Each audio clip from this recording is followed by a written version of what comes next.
జరిగింది, అక్కడ నుంచి తీసారు.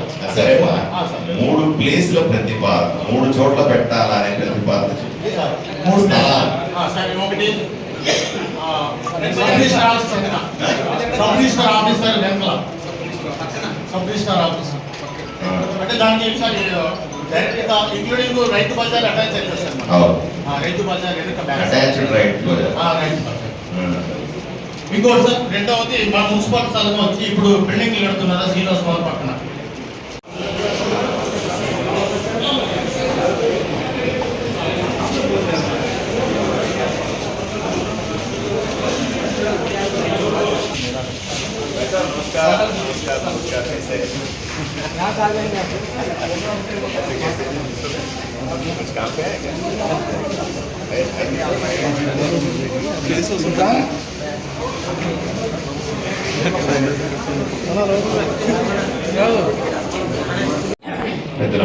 ఇప్పుడు జేఎల్ మార్కెట్, అలాగే క్యాటిల్ మార్కెట్, షీప్ మార్కెట్, ఈ లేవనెత్తిన అంశాలన్నీ కూడా మళ్ళీ ఒకసారి పరిశీలిద్దాం. మెయిన్గా మనకు ఉన్నటువంటి సెలక్షన్ బాయ్ మార్కెట్ అంటే హోల్సేల్ మార్కెట్ పట్టణంలో తీసుకురావడం అనేది మెయిన్.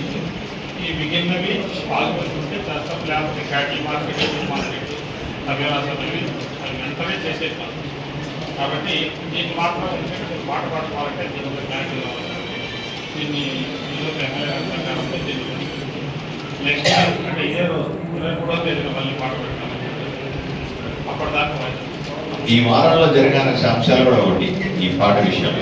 నెంబర్ 1, మీరందరూ కూడా 3 ప్రతిపాదనలు చేయమన్నా చెప్పండి. 3 ప్రతిపాదనలు ఏమన్నా ఆయన కుర్చీ ఏంటబ్బా ముజే ఆయన కుర్చీ లాక్కుంటే ఏమన్నాడు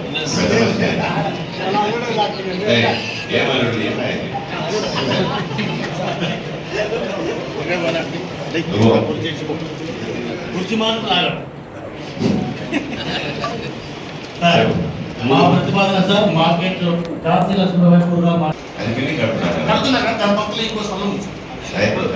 అదే రైతు బజార్ కదా.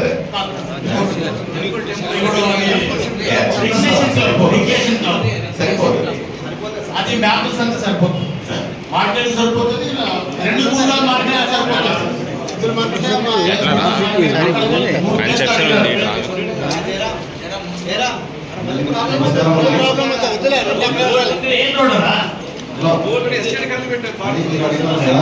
ఇక్కడ 4 బ్లాక్స్ వస్తున్నాయండి. 4 బ్లాక్స్ వస్తే అక్కడ ప్లేస్ ఏమి ఉండదు, మొత్తం టోటల్ ఆక్యుపై. మీకు చెప్పినట్టు ముందు సబ్ రిజిస్టర్ పక్కన చూడండి, ఇక్కడైతే ఉంది, ఇక్కడైతే స్థలం అయితే ఉండదు. 4 బ్లాక్స్ ఉన్నాయి. ఒక బ్లాక్ ప్రజెంట్ కన్స్ట్రక్షన్ స్టార్ట్ అయింది. 2 బ్లాక్స్ ఉన్నాయి. 3 బ్లాక్స్ టోటల్ కవర్ అయిపోయింది. ఇక్కడైతే సైట్ అయితే ఉండదు. నేనేమంటామంటే సార్, ఉదయం 4 గంటల నుంచి 8:30, 9 గంటలకి 7 గంటలకి మార్కెట్ అంతా మొత్తం బంద్. ఎందుకంటే మొత్తం హోల్సేల్ అంతా పెట్టేస్తామండి. అక్కడ సైట్ ఉంది, అక్కడ ఉంది, అక్కడ ఉంది, ఇక్కడైతే లేదు, సైట్ అయితే లేదు. టోటల్ ఆకుపోయాడు. ఈ షాపింగ్ కాంప్లెక్స్ టోటల్ గా ఇచ్చేసినాం.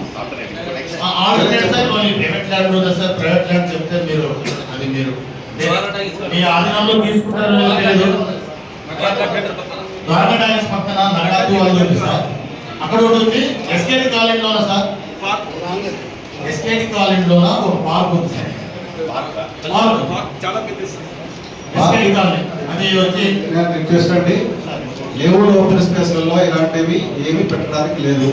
ఓన్లీ మనం క్రీడా మైదానం కానీ ఏదైనా పార్క్ డెవలప్మెంట్ కానీ అలాంటివి తప్ప ఏది మన గవర్నమెంట్కు మనకి మున్సిపాలిటీ ఎనీ గవర్నమెంట్ మనం బిల్డింగ్ కట్టుకోవడానికి కూడా దాంట్లో పర్మిషన్ ఉండదు. అదే లేఅవుట్స్ ప్రకారం కాబట్టి సార్ ఇక్కడ సార్ సెంట్రల్ సబ్ స్కూల్ పక్కన బ్యానర్ కదా ప్రైవేట్ జాగా ఇంట్లో అక్కడ వాళ్ళ ప్లేస్ ఖాళీ ప్లేస్ ట్రాఫిక్ ముందు మేము ఎదురు సార్ అక్కడే పెట్టించాను సార్. ఎక్కడన్నా విండో వాళ్ళకి బిజినెస్ చేసి పెట్టండి. ప్రైవేట్ సైట్ లో ఒప్పుకుంటారా మరి? వాళ్ళు ఏమంటారు సార్, అక్కడ పెడతాం అనుకో వాళ్ళు మాకు లీజ్ ఇవ్వండి అన్నారు.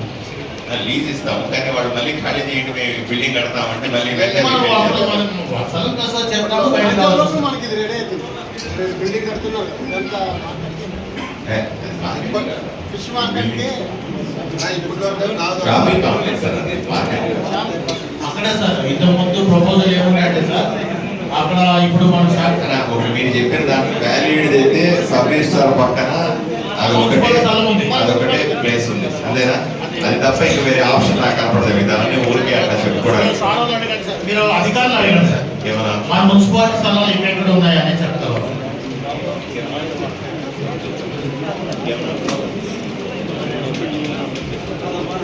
ప్రజలకు ఎవరికైనా ఇంకేమైనా ఆప్షన్ ఉందమ్మా చెప్పండి.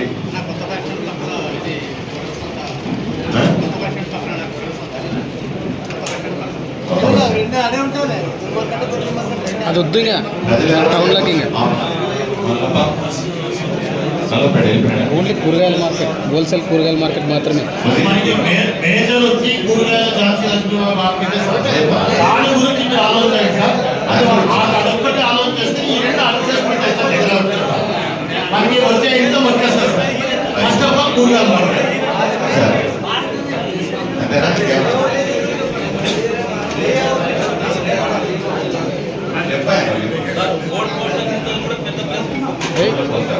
ట్రాఫిక్ అవుతుంది ట్రాఫిక్ మళ్ళీ సందులో ఇరుక్కుపోతే మళ్ళీ బయట రాలేదు. అది ట్రాఫిక్ అది ప్రైవేట్ స్థలమే.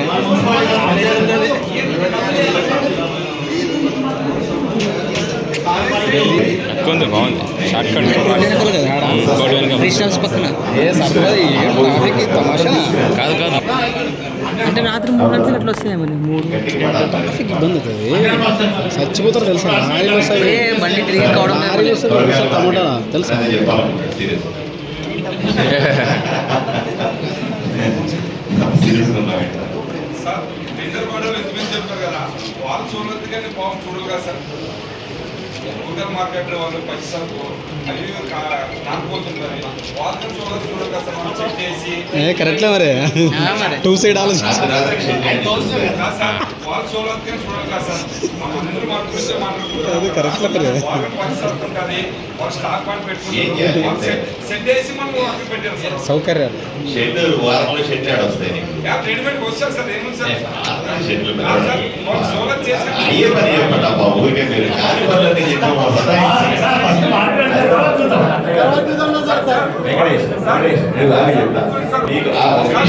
మార్కెట్ నుంచి వచ్చే కాలంలో 90% సోలర్ నుంచే వాళ్ళకి అట్లా కదా, మిమ్మల్ని చూస్తే నాకేమనిపిస్తుంది సార్, ఎవరన్నా వెంకటేశ్వర నేను సరదాగా చెప్తావు మాట కదా, మామూలుగా మిమ్మల్ని చూస్తే ఏమనిపిస్తుంది సార్, ఇప్పుడు ఎవరన్నా కొత్తగా కాలేజీలో చేస్తే ఫ్రెష్ గా వచ్చిన డ్రాయింగ్ చేస్తారు. నేను కొత్తగా ఎమ్మెల్యే ఇచ్చినాను నాకు నిజంగా ఏదైనా చేసినట్టుందా, కూర్చోబెట్టి డ్రాయింగ్ చేస్తున్నారా మీరు? సార్ ఆయన వింటారు, చెప్పి కూడా వింటారబ్బా. చెప్పి రాత్రి ఎట్లా వస్తుంది చెప్పాను చెప్తే ఆయన ప్రజల సైడ్ కౌన్సిలర్ కాబట్టి నేను ఎమ్మెల్యే కాదు. మీరు ఇంత ఫ్రెండ్లీగా ఉన్నారు, మిమ్మల్ని మా ఫ్రెండ్ అనుకున్నారు. ఇంకా ఎమ్మెల్యే ఫీలింగ్ రావట్లేదు. ఎవరికి కూడా ఎమ్మెల్యే అనే ఫీలింగ్ లేకపోవడం మంచిది. ఫ్రెండ్గానే వచ్చండి. ఏమన్నా అట్లాగే నాకు సంతోషం, అదే నాకు నేను ఎంజాయ్ చేసింది కూడా. నేను చెప్పాను కదా, నువ్వు వేసిన వంకాయ దానికి మా ఇంట్లో ఫ్రేమ్ కట్టుకున్నారని చెప్పి నాకు అదే ఇష్టం. అలా ఉండడమే ఇష్టం. సబ్ రిజిస్టర్ ఆఫీస్ పక్కన ప్లేస్ ని మనం అంతా క్రాస్ వెరిఫై చేస్తాం. చేసిన తర్వాత నిర్ణయం తీసుకోవడం. దానికి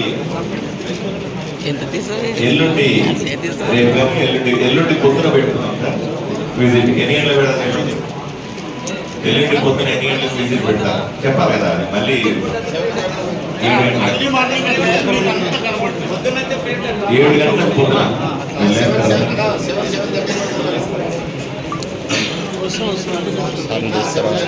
7:30కి అన్న ప్రకారంగా 7:30కి ఆ ప్లేస్ లో అందరూ ఎవరెవరైతే ఇప్పుడు ప్రతిపాదన చేస్తారో వాళ్ళందరూ 7:30కి ఆ ప్లేస్ లో ఉండండి. రేపు కాదు ఎల్లుండి, అంటే ఈరోజు అప్పటి వరకు వాయిదా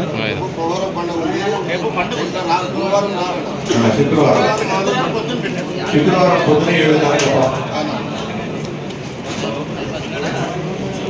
రాశిలో కలిసి బాగుంది వీళ్ళు వేయాలి కదా, రాసియండి ఏజెంట్ ఏమన్నా.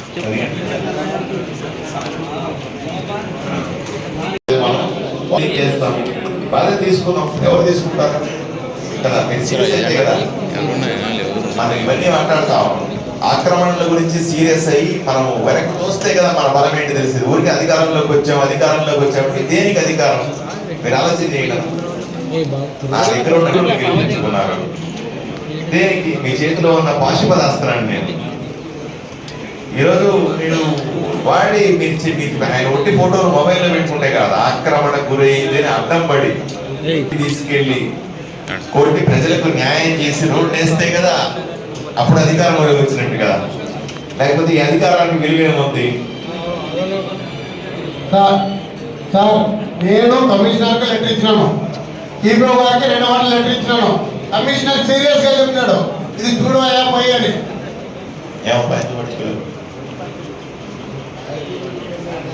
ఎన్నో అన్ని గత ప్రభుత్వాలంటే కూడా మాట్లాడారు సార్. మన నేతలు లేదు కానీ సీరియస్ సార్ ఇప్పుడు మన ఆందోళన మేజర్ అందరికన్నా కనబడేది పార్టీ సార్ గారు గెలిస్తే ఆందోళనలో ఒకటి కొడతాడమ్మా అని చెప్పేది ఉండదు. అది మీకు అర్థమైంది. అది కొట్టాడు ఆందోళన కొట్టినట్లా శ్రీనివాస భవన్ అది కొడితే ఆందోళన కొట్టినట్లే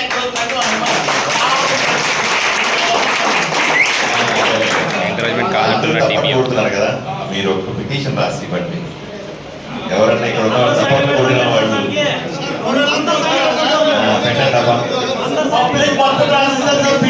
ఇప్పుడు ఇంతమంది క్లాస్ కొట్టాలంటే సంతకాలు వస్తాయి.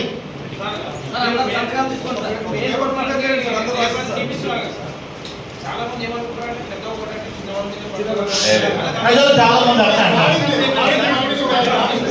సరే మీరు చెప్తున్నారు కదా, మీరు ఆక్రమ ఇప్పుడు ఇంతమంది ప్రజలు ఉన్నారు కదమ్మా సార్. మీకు ఈ శ్రీనివాస్ భవన్ గురించి బాగా తెలుసు. శ్రీనివాస్ భవన్ చుట్టూ ఉండేది మున్సిపల్ స్థలం, మున్సిపల్ బిల్డింగ్లు ఉన్నాయి. మీకు కమిషనర్ గారు వీళ్ళు ఏమైనా చెప్తున్నారో లేదు తెలియదు. అక్కడ ఒక బావి ఉంది, అది కూడా మన మున్సిపాలిటీదే. దాన్ని ముచ్చేసుకున్నాడు, ఆ నీళ్ళు ఓటర్లకు వాడుకుంటాడు. తర్వాత అవతల నుంచి ఒక రస్తా ఉంది, ఇవతల నుంచి ఒక రస్తా ఉంది. ఎన్టీఆర్ సూచనలో వాటర్ పెట్టినారు సార్. మున్సిపాలిటీ ఆ నీళ్లు తీసుకొని ప్రెషర్ చేసి ప్రజలకు ఇవ్వాలి. ఒక ట్యాంక్కి 10 రూపాయల లెక్క ఇస్తారు. మున్సిపాలిటీ బిల్డింగ్లు కూడా ఉన్నాయి సార్. అక్కడే ఆ భవన్ కానుకొని మీరు ఏదన్నా యాక్సిడెంట్ కావాలంటే ఆదంలో ఫస్ట్ ఆడయ్యేది. శ్రీనివాస్ భవన్ కొట్టారనుకో సార్, ఇంకా ఆదంలో అందరూ బయట చుట్టుకుంటారు. అంటే కదా ఓ టాపిక్ మళ్ళీ శ్రీనివాస టాపిక్ నడుస్తుంది కదా. నా వయసు 63 సంవత్సరాలు. నేను నిక్కర్ వేసుకున్నప్పటికీ అదే రోడ్డు నడిచేస్తుంటే సైకిల్. ఇప్పుడు బజార్ కావాలంటే అర్ధగంట గంట అయితే టాపిక్ డీవియేట్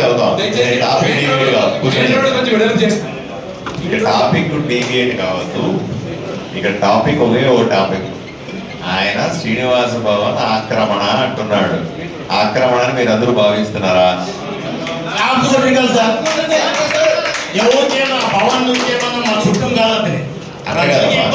మీరు వెంటనే పిటిషన్ రాయండి మీ అందరి సమక్షంలో.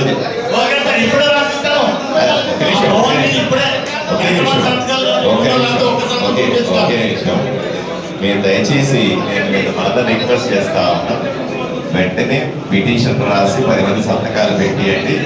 ఈ రోజు మనం అందరూ వెళ్దాం, ప్లాన్లు తీసుకెళ్దాం. నేను దాచి ఆఫీసర్లు చేసి దయచేసి ఆగాలి.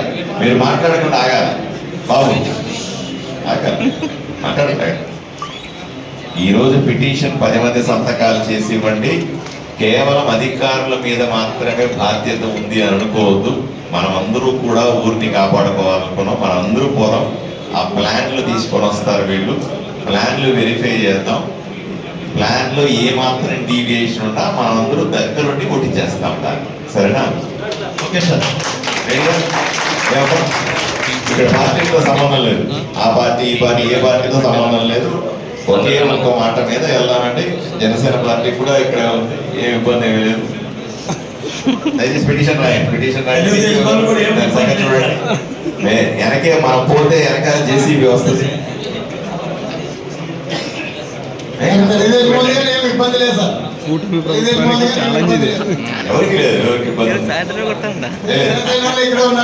ఈ ప్లాన్స్ ఏవైతే దయచేసి ఒకటి ఆలోచన మానేయాలి. ఈరోజే ఒక్కటి ఆలోచన మానేయాలి. కూటమి ప్రభుత్వం వచ్చిన తర్వాత ఎక్కడా కూడా దాపరికం లేదు. రెండవది, ఎవరి దగ్గర కూడా ఎవరో ఇప్పుడు శ్రీనివాస భవన్ వస్తే శ్రీనివాస భవన్ వాడి దగ్గర లంచాలు తీసుకొని వాడిని వదిలిపెట్టేస్తామన్న ప్రశ్నే లేదు. రెండవది. మూడవది, అధికారులు కూడా సీరియస్గా ఉన్నారు. నేను ఎమ్మెల్యేగా ఈ ఊరి అభివృద్ధి పట్ల 100% సీరియస్గా ఉన్నాను. ఇప్పటిదాకా నాకు శ్రీనివాస భవన్ మీద పిటిషన్ వచ్చినట్టుగా నాకు తెలియదు. 23 రోజులైంది నేను ఎమ్మెల్యే. ఈ రోజు మంచి టాపిక్ వచ్చింది, మీరు అందరూ చెప్పినారు, పెద్ద మనుషులంతా ఉన్నారు. దయచేసి ఈ రోజే పని మొదలు పెడదాం. మీరు పిటిషన్ రాసిన వెంటనే ప్లాన్లు తెప్పిస్తాను. ప్లాన్ అందరూ చూస్తారు, దాపరికమే లేదు. ఇక్కడ మీడియా సమక్షంలో ప్లాన్లన్నీ వెళ్ళడం ఎవరు మీరందరూ సజెస్ట్ చేయండి. మీ అందరి సమక్షంలో ఏది మంచిది అనిపిస్తే అది 100% ఆక్రమణ అంటే అక్కడ తీసి మనం అందరూ కూడా శభాష్ అనిపించుకుందాం. ఏమబ్బా, రెడీయా? రాయండి, పిటిషన్ రాయండి. సార్, మన మున్సిపాలిటీ షాపులు ఉన్నావు కదా, వాటి కింద టేర్ కేసులు ఉన్నాయి. ఆ టేర్ కేసుల కింద ప్రైవేట్ వాళ్ళు బాగా తింటున్నారు. అంటే ఇంతకు ముందు వాళ్ళు 2 లక్షలు 3 లక్షలు ప్రైవేట్ వాళ్ళకి ఇచ్చి ఇప్పుడు బాగా తింటున్నారు.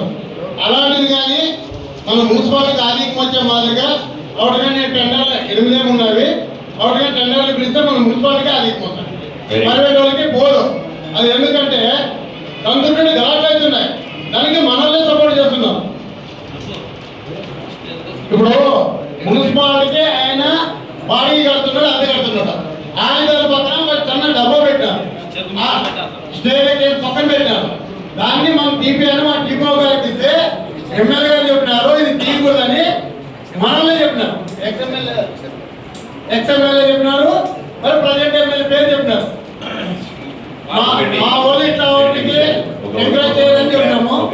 క్లారిఫికేషన్. ఈ ఊర్లో నన్ను ఎమ్మెల్యేగా గెలిపించే సందర్భంలో ఎవరు నన్ను గెలిపించినారు అంటే కూటమిలో ఉన్నటువంటి కార్యకర్తలు, వాళ్ళతో పాటుగా ఎవరైతే అణిచివేతకు గురైనారో, ఎవరైతే అన్యాయానికి గురైనారో వాళ్ళు మనల్ని పెద్ద ఎత్తున గెలిపించినారు. ఈరోజు నేనే ప్రజలకు అప్పీల్ చేస్తాను, దయచేసి అణిచివేత వచ్చినప్పుడు ఎవడన్నా అన్యాయం చేస్తూ ఉంటే నీకు నా పేరు వాడుకో, హ్యాపీగా వాడుకోమని చెప్పి. ఎవడన్నా ఈరోజు ఎవడన్నా కష్టం వస్తేనో నష్టం వస్తేనో ఎవరికైనా ఇబ్బంది వస్తేనో దేవుడా అంటాడు. ఈరోజు కూటమి ప్రభుత్వమా, చంద్రబాబు నాయుడా, పార్సల్ ఎమ్మెల్యేనా అంటా ఉన్నారంటే మనకి ఎంత సంతోషకరమైన వార్త. ఎవడికి అన్యాయం జరిగితే వాడంతా కూడా పార్సారథి తాలూకానే. నేనే చెప్తున్నాను, పార్సారథి నాకు చెప్పినాడని చెప్పు. ఎవడన్నా నిన్ను కొట్టడానికి వస్తే, తిట్టడానికి వస్తే నేను పార్సారథి మనిషి అని చెప్పు. నీ ఇల్లు ఆక్రమించుకోవడానికి వస్తే నేను తనమన్నాడు పార్సారథి చెప్పినాడని చెప్పు. నా పేరు విచ్చల విడిగా వాడుకోమని ఊర్లో అందరికీ చెప్తా ఉన్నా, మీ అందరికి కూడా చెప్తా ఉన్నా. ఎవరికి ఏదైనా సరే అణచివేత వస్తే ఈరోజు పార్సారథి నా మనిషి అని చెప్పుకుంటాడు, పార్సారథికి సంబంధించిన మనిషిని చెప్పుకుంటాడంటే నాకు గర్వకారణంగా అనిపిస్తుంది. కాబట్టి దాన్ని ఏమాత్రం ఆలోచన చేయాల్సిన అవసరం లేదు.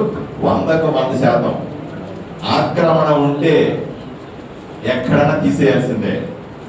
సక్రమంగా ఉంటే వాడి మీద దౌర్జన్యం జరుగుతామంటే సక్రమమైన మనుషులంతా పార్సారథి మనుషులే. ఇక దాంట్లో సంబంధమే లేదు. అసలు మీరు ఆలోచన చేయాల్సిన అవసరం లేదు. పిటిషన్ రోజు పేపర్ వస్తే ఎవరైనా సరే ఊరి బాగు కోసం ఒక పిటిషన్ వస్తే దాన్ని అంతుదాల్చడమే, దాన్ని పర్ఫెక్ట్గా చేసి చట్టబద్ధంగా న్యాయబద్ధంగా దానికి పరిష్కారం చూపడానికే ఈరోజు నన్ను ఎమ్మెల్యేగా ఎన్నుకున్నారు. కాబట్టి మీరందరూ కూడా వెంటనే ఈ పనిలో దిగాల్సిందిగా రిక్వెస్ట్ చేస్తా ఉన్నా. నేను మళ్ళీ చెప్తా ఉన్నా, నేను మీ చేతిలో ఉన్నటువంటి అత్యంత నిజాయితీ పరుడైన పాశుపరాస్త్రాన్ని దీన్ని ఎట్లా వాడతారో మీ ఇష్టం, ఎట్లన్నా వాడుకోవచ్చు. పేదవాడికి ఉపయోగపడంగా వాడాలి, అణగారిన ప్రజలకు ఉపయోగపడే విధంగా వాడాలని నేను బలంగా కోరుకుంటాను. ఇంకా ఒక శ్రీనివాస భవన్ ఏంటన్నా ఊర్లో ఉన్నటువంటి ప్రతి ఒక్క దాని మీద పిటిషన్ పెట్టాల్సిందిగా మీ ద్వారా నేను ప్రజలు రిక్వెస్ట్ చేస్తాను. అన్ని చట్టబద్ధంగా నిర్ణయాలు తీసుకుంటాం, అన్ని న్యాయపరంగా నిర్ణయాలు తీసుకుంటాం, 100కు 100% పరిష్కరిస్తాం. ఇక్కడ ఎవ్వరికీ కూడా ఇంటెన్షన్ లేదు. ఎవడో వచ్చి ఎవడో చెప్తాడు, నిజంగా ఎవడన్నా సరదాగా చెప్తాను, ఎవడన్నా వచ్చి నేను ఎమ్మెల్యేకి డబ్బులు ఇచ్చి వచ్చినానంటే నన్ను నా నిజాయితీని కొనగలిగిన శక్తి ఆదోళనలో ఎవరికి లేదన్న విషయాన్ని మీరందరూ అర్థం చేసుకోవాలి. నేను అవినీతి పరుడిని కాదు, 5 సంవత్సరాల తర్వాత కూడా అవినీతి పరుడు కాకుండా మీరు ఎప్పుడు క్రాస్ వెరిఫై చేసినా సరే నేను నిజాయితీ పరుడుగా తేలుతాను. కాబట్టి అట్లాంటి అవకాశమే లేదు. బ్రహ్మాండంగా మీరు ముందుకు వెళ్ళిపోండి. మీరు చెప్పినవన్నీ ఊర్లో బ్రహ్మాండంగా అక్రమాలు అయితే చేసి తీరుతాం. సెకండ్ థాటే లేదు. ఏమన్నా దయచేసి ఫస్ట్ పిటిషన్ మీది మీరు ఏదైతే ఇంతమంది పెద్దలు కూర్చొని మాట్లాడిన శ్రీనివాస భవన్ మీద మొట్టమొదటి పేపర్ ఇవ్వాల్సిందిగా మిమ్మల్ని అందరినీ రిక్వెస్ట్ చేస్తా ఉన్నాను. దానితో అది క్లారిఫికేషన్ వస్తుంది ప్రజలకు కానీ మీకు కానీ. అరే ఎమ్మెల్యే అంటే ఏంటి, కరెక్టా కాదా, అన్ని పార్టీలు పిలుస్తాం, ఓపెన్ గా ప్లాన్లు పెడతాను ఇదే టేబుల్ మీద చూడండి, వెరిఫై చేయండి. ఒక పార్టీ ఒక కూడా పెట్టే కుదరదు, అన్ని పార్టీలు కూర్చుంటాం, ఓపెన్ గా ప్లాన్లు పెడతాం. మీరు చూసి తేల్చండి. ఏ డీవియేషన్ ఉన్నా సరే ఏ మాత్రం ఉపేక్షించేది లేదు. అందరి సమక్షంలో చెప్తాం. మీకు డైరెక్ట్ గా ఇవ్వకపోవచ్చేమో కానీ ఆశయ ప్రకారం మీకు వచ్చేస్తుంది. ఇప్పుడే చాలా మంది టెలిగ్రామ్ ద్వారా మీకు వస్తుంది ఆ విషయాల తర్వాత సెంటర్ నుంచి మీరే డివైడ్ చేశారా? ఏం చేయాలి? 5 రోజులు వాళ్ళకి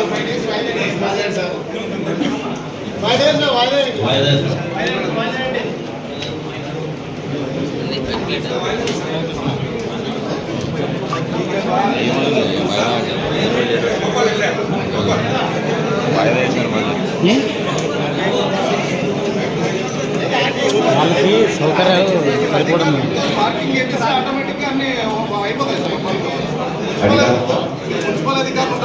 మైక్ మీ ముందు పెడతాం, ప్రజల ముందు పెడతాం.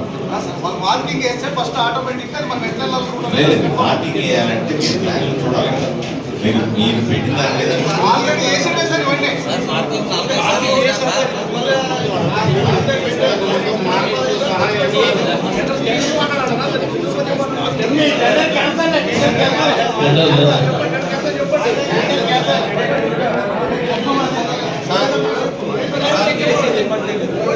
కాగితం మార్కెట్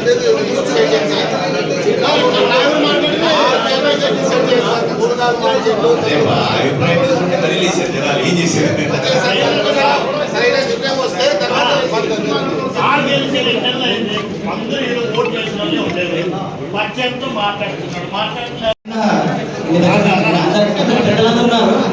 చెప్పదలుచుకున్నాను ఒక విషయము.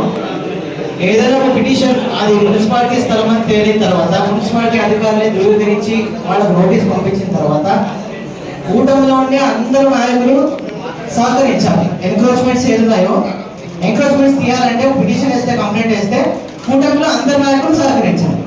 అంతేగాని ఇది మా వాళ్ళని వదిలేయి దీన్ని చూసుకుందాము, మాట్లాడదాము, లేదా కూర్చొని మాట్లాడుకుందాము అన్న విషయం మాత్రము ఎంతవరకు సమంజసమో ప్రతి ఒక్క నాయకులు, రాజకీయ నాయకులు ఇక్కడ ఆలోచించాలని నా యొక్క రిక్వెస్ట్ సార్. దీనివల్ల అధికారులకు ఒత్తిడి పెరుగుతుంది.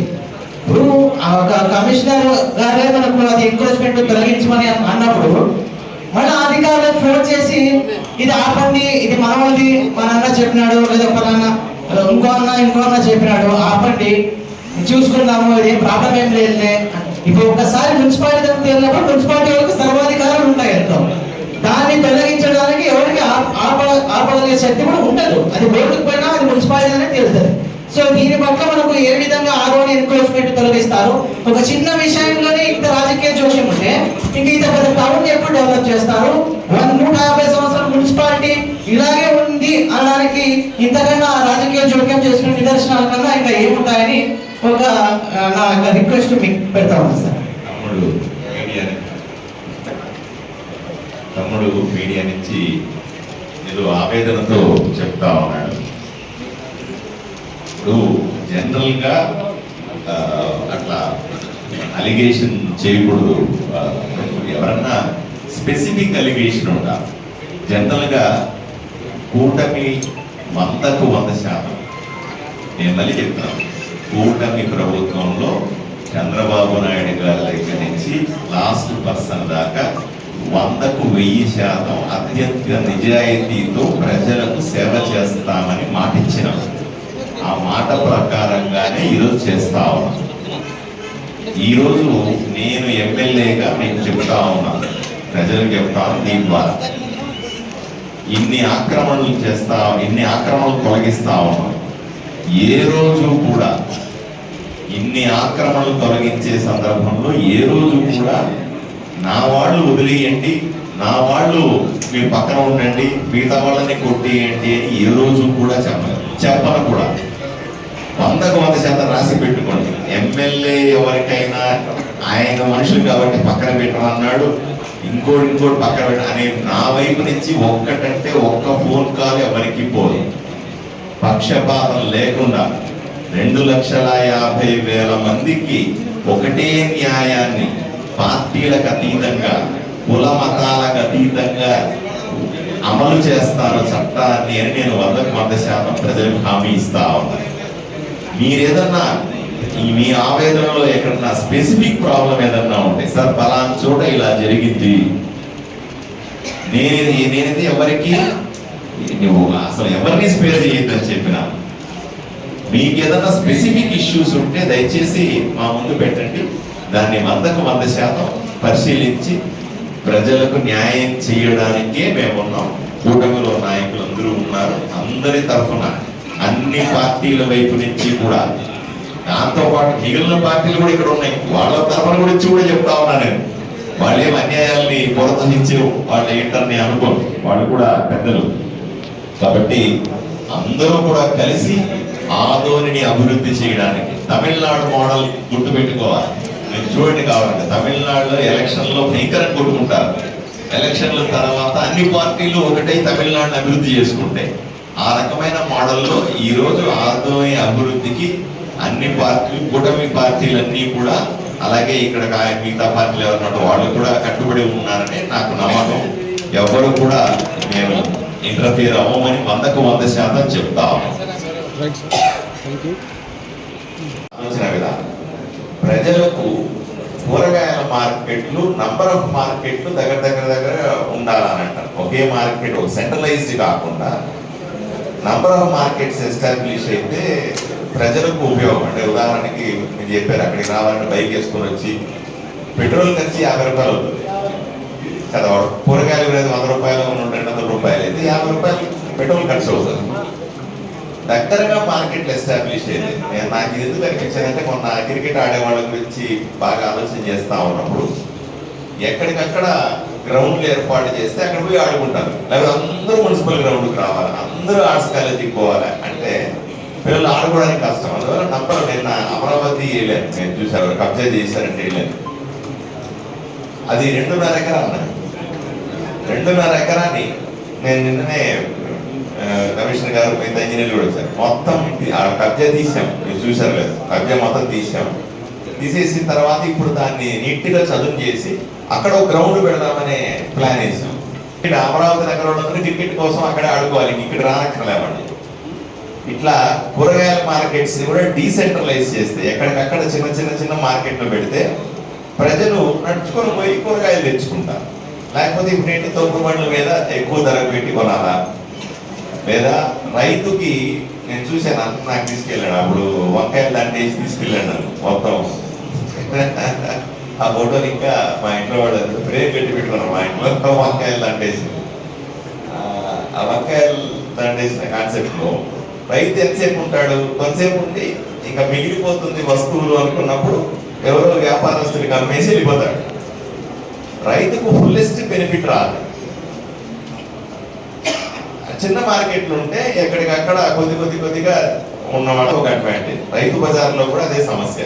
మన రైతు బజార్కి వెళ్ళాం కదా, నేను జేసీ గారు వెళ్తే ఏదో ఇనాగ్రేషన్కి వెళ్తే అక్కడ కూడా వాళ్ళు చెప్తా ఉన్నారు 50 షాపులు ఉంటే 50 షాపుల్లో 10 షాపులు ఏవైతే వీళ్ళు వ్యాపారస్తున్నా అవి మాత్రమే సాయంకాలం దాకా ఉంటాయి. రైతులు వచ్చి 11 గంటలకు అంత 12 గంటలకు ఇచ్చేసి వెళ్ళిపోతా ఉన్నారు. మనం ఇవన్నీ ఎందుకు చేస్తాం రైతు బజార్లో రైతు కాన్సెప్ట్ అన్నీ అంటే రైతుకు మంచి జరగాలి, పండించేవాడికి మంచి జరగాలి కదా. వాడే పెద్ద ఫీల్ అవ్వడు, రూపాయి కూడా ఫీల్ అవ్వడు. నేను చూశాను, ఇంటరాక్షన్ బాగుంటుంది. నంబర్ ఆఫ్ మార్కెట్స్ కూడా సజెస్ట్ చేయండి. ఎట్లాగో ఇదే జరిగేదే నంబర్ ఆఫ్ ప్లేసెస్లో ఇప్పుడు 3 ప్లేసులు 4 ప్లేసులు మీరు ఐడెంటిఫై చేశారనుకోండి, చిన్న ప్లేసుల్లో పెడితే మెల్లిగా అలవాటు అవుతారు. ఈ సంవత్సరం కాకపోయినా వచ్చే సంవత్సరానికి మెల్లిగా అలవాటు పడతారు. ఇది కూడా దయచేసి మీరు ఆలోచన చేస్తే బాగుంటుంది నాకు అనిపిస్తుంది. ఈ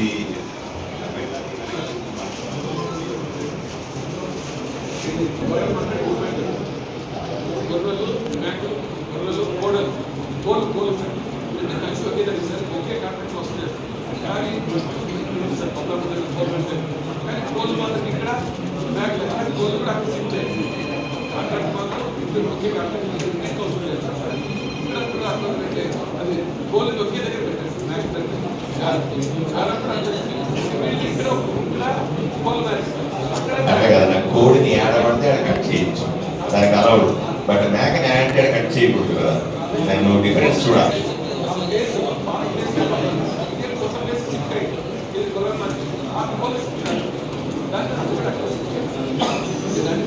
ఈ ఊర్లో ఫిష్ మార్కెట్ లేదు, ప్రత్యేకంగా ఫిష్ మార్కెట్ లేదు. అది కూడా ఎస్టాబ్లిష్ చేయాలి. ప్రతిరోజు సినిమా అయితే డెలివరీ స్టేషన్ తర్వాత సినిమా మార్కెట్ ఎక్కడ చెప్పు, ఎక్కడెక్కడ ఆక్రమించుకున్నారు మొత్తం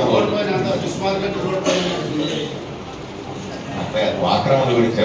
దయచేసి మీ అందరికీ మళ్ళీ చెప్పాను అన్నాడు ఆక్రమణ. మున్సిపాలిటీ స్థలాలు కానీ, రెవెన్యూ స్థలాలు కానీ, ఫారెస్ట్ స్థలాలు కానీ నిన్న కూడా నేను పబ్లిక్గా అపీల్ చేశాను. మీ కాలనీల్లో మీ ఏరియాల్లో ఎక్కడైతే మున్సిపాలిటీ స్థలము రెవెన్యూ స్థలాన్ని ఆక్యుపై చేసి ఉంటే దయచేసి వెంటనే మీరు అలర్ట్ కానీ మనందరి బాధ్యత కూడా దాన్ని క్లియర్ చేసే పనిలో ఉన్నాం. రోజు విపరీతమైన పిటిషన్లు వస్తా ఉన్నాయి. అన్నింటినీ 100% క్లియర్ చేస్తాం. ఈ టేక్ ఇట్ గ్రాంటెడ్, ఎవడొచ్చినా అడ్డంపడినా ఆగేది కాదు. అది మున్సిపాలిటీ స్థలం భవిష్యత్తు అవసరాల కోసం, ఊరి అభివృద్ధి కోసం మాత్రమే పెట్టింది. దాన్ని ఎవడన్నా ఆక్యుపై చేసుకున్నట్టుగా తెలిస్తే మనం అందరూ ఒకటై ఒక్క తాటి మీదకి వచ్చి దాన్ని కాపాడుకోవాల్సిగా ఉంటుంది. కాబట్టి దయచేసి అన్న చెప్పేసిన ఫోన్లో మాట్లాడుతూ ఉంటుంది నీకు. సో అన్నతో పాటుగా మీరందరూ కూడా సీరియస్ అవ్వాలని ఈ ఆస్పెక్ట్లో నేను రిక్వెస్ట్ చేస్తా. ఆక్రమణల్ని, ఎందుకంటే ప్రజలు మనకు ఓటేసిన కారణాల్లో ఇది ప్రధానమైన కారణం. కబ్జాలన్న కారణమే. ఎవరైతే కబ్జాలకు గురైనారో వాళ్ళు కసిగా ఓటేశారు. ఓటమికి ఓటేసిన వాళ్ళు అదే పిటిషన్ పెడితే కదా, ఎప్పుడు పెడితే రోడ్డు మీద ఇల్లు కట్టారు, ఇల్లు కట్టాడు.